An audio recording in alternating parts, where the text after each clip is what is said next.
Hello, I'm Rick Joyner. This is a video special bulletin on National Health Scare.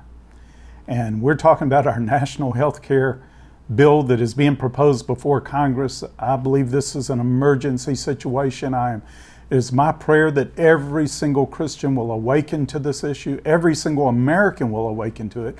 Let your congressman, let your senator know how you feel. But I want to talk about the issues in depth. Now, we put out a special bulletin on this called National Health Scare that went everywhere. We posted it on our website. It had a brief in it that I'd received from the Liberty Counsel that was done by a reporter who was under great stress. Everybody was under a huge time pressure when they did this because the administration was trying to cram this bill through before anyone had a chance to read it. He wanted a bill done before our Congress went on their August vacation. And thank the Lord it did not happen. This would have been I believe, one of the greatest disasters in our nation's history. And it would have started something that could have imploded the whole system.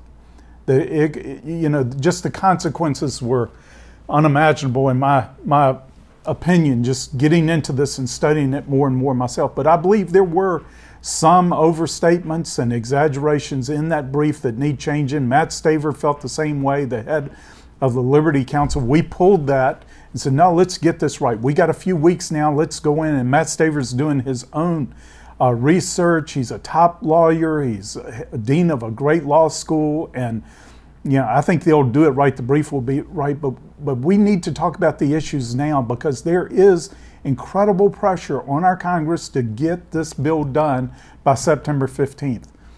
They work for us. We've got to understand that. We are the boss here. We are the authority. This government is supposed to be for the people, by the people, of the people. They work for us. Now, if you give your lawyer a contract, which most of us have to give our lawyers a contract even for the most simple transactions we do today because we're in such a legalistic society.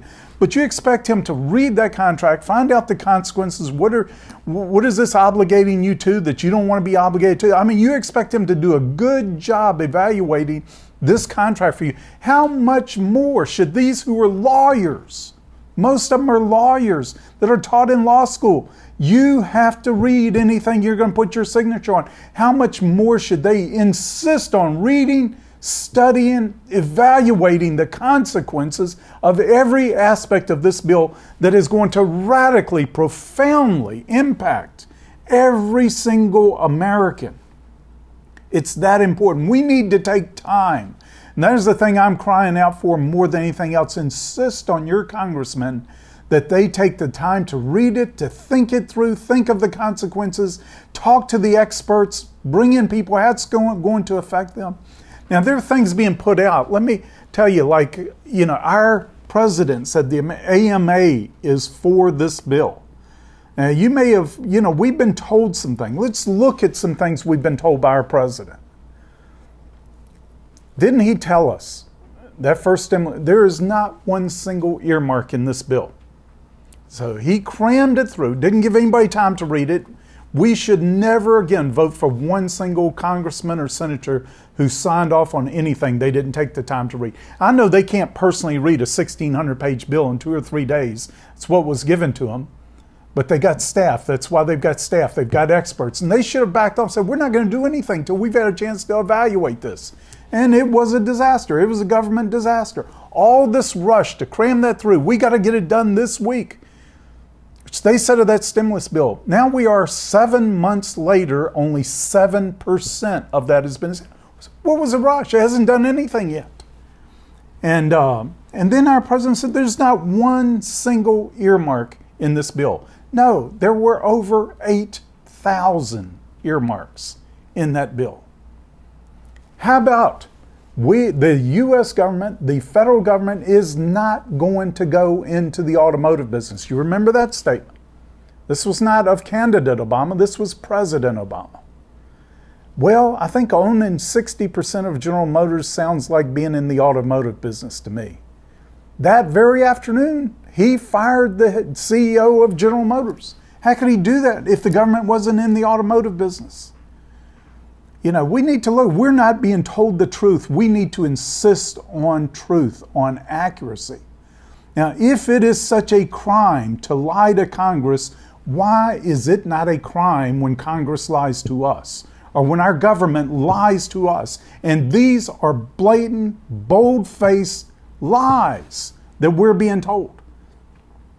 Now, I just heard a couple of days ago, Senator Harry Reid made this statement that insurance companies were making this gross profit, 450% profit increase. Those were the numbers he used. You know what the return on investment our solvent insurance companies are receiving right now? The best I've seen is 4.5%. They would do better to get out of all the headaches of trying to insure and cover everybody and just put their money in CDs, put their assets in CDs. And yet they're being hammered for making this obscene profit of 450%. But let me tell you another way that can be exaggerated. If you make $1 one year, the next year make $4.50. That is a 450% increase in profit. But is that the way you want? Is that the kind of thing that's going to enable you to stay into business? I tell you, there are ways that things are being told to us by our Congress that are outright lies and deceptions. We need to start insisting on truth. We need to determine that we're going to stand up for it. Now, I don't believe our media is. Our media, in my opinion, has just abandoned truth. They've abandoned their most basic trust of the people, which is to give us the truth, give it to us accurately. I tell you, one person that I thought set the gold standard of media. He was a very liberal, extremely liberal in his beliefs. I'm talking about Walter Cronkite. But he had such integrity in covering the news accurately, given the facts, and not bending them, not skewing them, not trying to influence them anyway, but present the news to the people, the actual facts to the people. Nobody knew he was so liberal until after he retired. They didn't know if he's liberal, conservative, or whatever. He was just honest and truthful. He just passed away. And right now, and I believe, and I'm not afraid to say, except for Fox News, that I believe really is fair and balanced.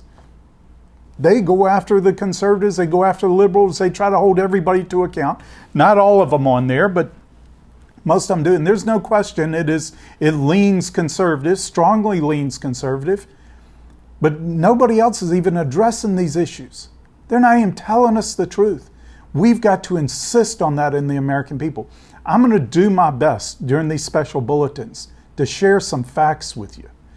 Now, I am very sorry that first briefing went out, that I felt like there were some misstatements in there. There were some overstatements. We don't want to do that.